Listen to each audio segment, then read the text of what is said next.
Hey, founders, hope you're having a good day. Let's talk about how a commercial loan broker makes money. Again, I tend to like to answer questions that I'm getting from people, and so keep them coming. Put them in the comments, reach out to me directly, reach out to me through the social media platforms. If you have questions, I'd love to answer them. It certainly helps me think about videos that I want to record for you, but also helps me connect with some really smart people out there. So today we're going to talk about how a commercial loan broker makes money. And it's a pretty simple answer, but it can get a little convoluted depending on who pays that fee. So I already gave you the answer just then. How does a commercial loan broker make money? A commercial loan broker makes money by discovering loan opportunities and then connecting those commercial borrowers, right? Businesses who need money to grow their business, connecting those borrowers with lenders out there, and then working the loan through the process with the lender, kind of acting as a liaison between the lender and between the borrower, connecting them, not just connecting them and then disappearing and saying, hey, I need to make a check because I connected you, but adding value by connecting those two parties together and helping negotiate the deal, telling the lender that they've underwritten the opportunity so that you know what the strengths and weaknesses are of that opportunity. And that's a really big place to add value. You can get paid for doing that type of thing. Now, it's usually a success fee, which means you don't get paid unless that loan closes. You can't just get paid for getting it approved. It actually has to close. Okay. And so there's two places that success fee can come from. There are some lenders who will accept a brokered loan, meaning if you find the opportunity, you bring it to them. Okay.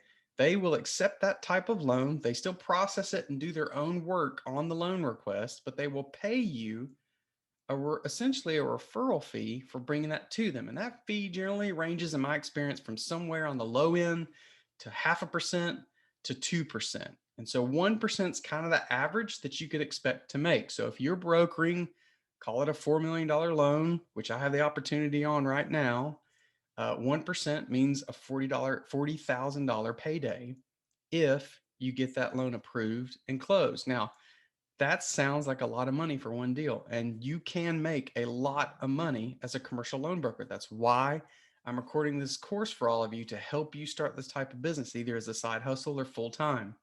Okay.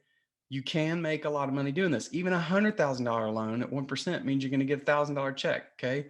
That's pretty good money.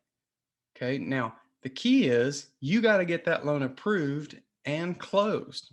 And that can take time and energy and all kinds of things. So the lender sometimes will pay that success fee for bringing the opportunity to them.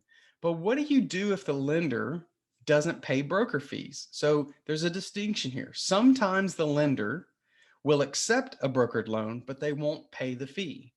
Sometimes they'll accept the broker loan opportunity, and they will pay the fee. What do you do if the lender will accept the loan opportunity, but they don't want to pay you for it? Okay. Then what you have to do in order to get paid is you should have a fee agreement already in place with the borrower. So this is going to be part of the course.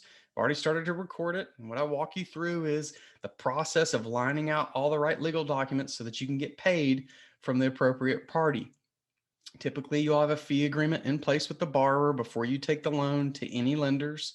You do your own due diligence on the loan. You underwrite it with the things that I teach you, what to look for and what makes a good loan, and what a lender is going to look for and why they might decline it, all those types of things. And then you take that loan to the lender and say, hey, I feel like this is a good loan opportunity. I'm bringing it to you.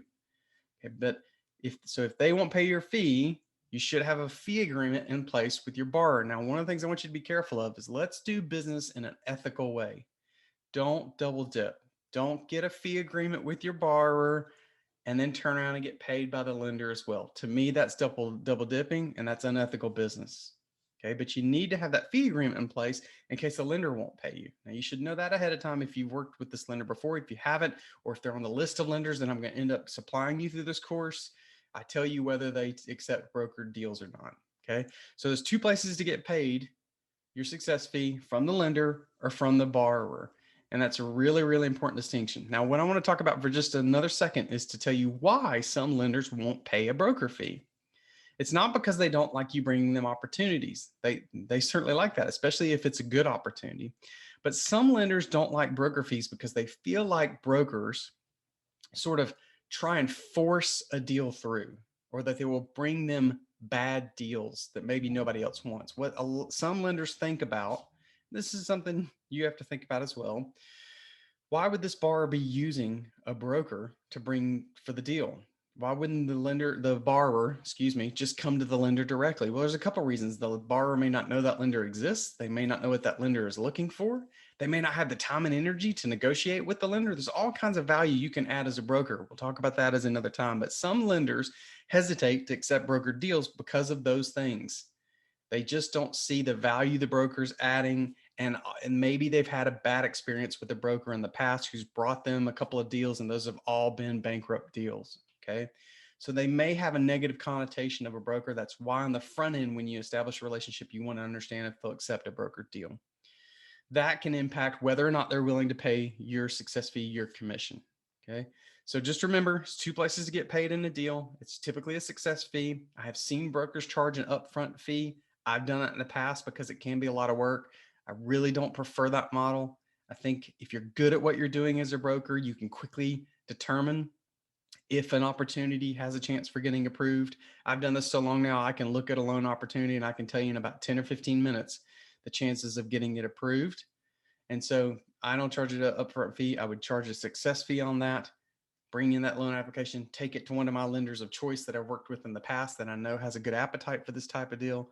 Then they will pay my success fee. And just in case it doesn't work out with them and I've got to go to someone who will not pay my success fee, I have an agreement already in place with my borrower so that I can get paid for the work that I'm going to do. That's the real value that a broker brings, is negotiating that process, knowing what a good rate is, knowing what good loan terms are, taking a borrower to a lender that's going to be great to work with, that's fast in the process, and all these other things.